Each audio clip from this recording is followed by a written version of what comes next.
Something I've been feeling. Javari. Depths of my heart.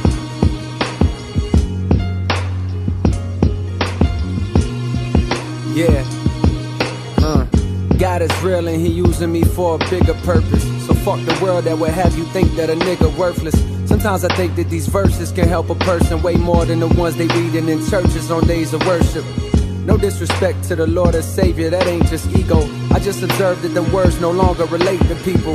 Cause modern times be flooded with dollar signs and social media stunting. My niggas just wanna shine. They frame of mind so far removed from the days and times of Nazareth. Life these days is a labyrinth, and the maze so elaborate we barely get through half of it before it's too late.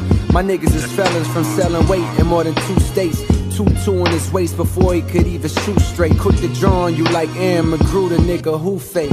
All of that to say maybe the hood need a new faith. A new story about a boy from not too far where you stay.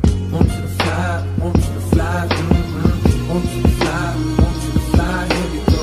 Want you to fly, want you to fly, want you to fly, want you to fly, here we go. His mama was a virgin named Yolanda, and she raised him on her own. After she was disowned, her mama called her a liar, said get the fuck out my home since you wanna be grown. So there she was now, 17 and alone. But this little boy that grew in her stomach made her feel strong. The angels paid her a visit one night and let it be known this was God's child. Woman, behold a miracle. She shed tears cause she never believed in the spiritual, but her heart was pure and she was good. For 18 years she raised him on Section 8 in the cold embrace of the hood. Did the best that she could. The boy was named Javari, walked with the spirit of his father emanating from body. Want you to fly, want you to fly, want you to fly, want you to fly, here we go. Want you to fly, want you to fly, want you to fly, want you to fly, here we go. Back in the hood, look at Lil Vari preach. His words were full of spirit, his truth it would always reach. He laid his hands on Toya when niggas called her a freak and told her that God loved her no matter who she let be. But being promiscuous is a sign that there's something deep that troubles her soul. The day she lets it go, she'll find peace. She broke down admitting her stepfather had touched her for years. She kept it secret for fear of her mother's grief. Now the bitterness she feels for that nigga is at a peak.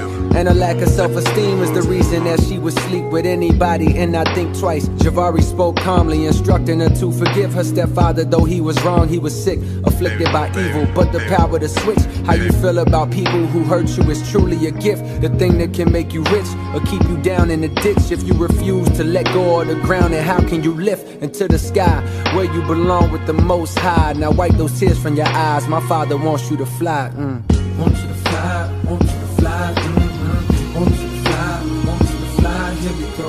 Want you to fly, want you to fly, want you to fly, want you to fly, here we go.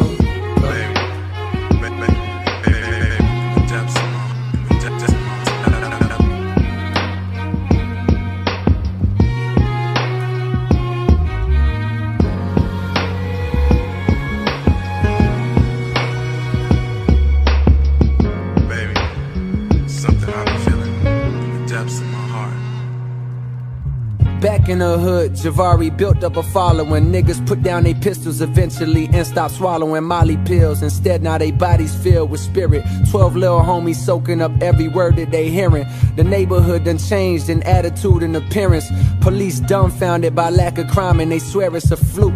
Not knowing the truth that this a miracle. Niggas is waking up, but the powers that be, they fear it. So government keeping tabs on Javari and those who practice adherence to things he teaching. And then comes the interference. They storm the hood, guns out, bust into the house that he slept in. A warrant claiming suspicion of drug possession. But Vari sat calmly as if he had been expecting. Heart full of love, even for those who need to oppress him. They told him hands up and he did just as they directed. They fired on him claiming they thought he reached for a weapon. He laid on the floor breathless, blood leaking from his chest, plus a bullet hole through both of his palms. Ain't that a message? The neighborhood was stressing. The son of God murdered and carried away on stretcher, body oppressor. But 3 days later, the coroner pulled a table.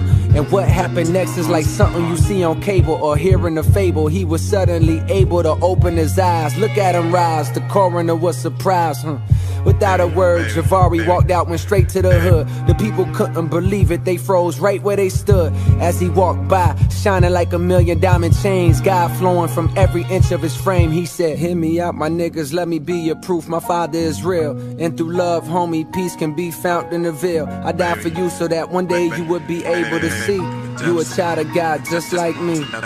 Hear me out, my niggas, let me be your proof. My father is real, and through love, homie, peace can be found in the veil. I died for you so that one day you would be able to see you a child of God just like me.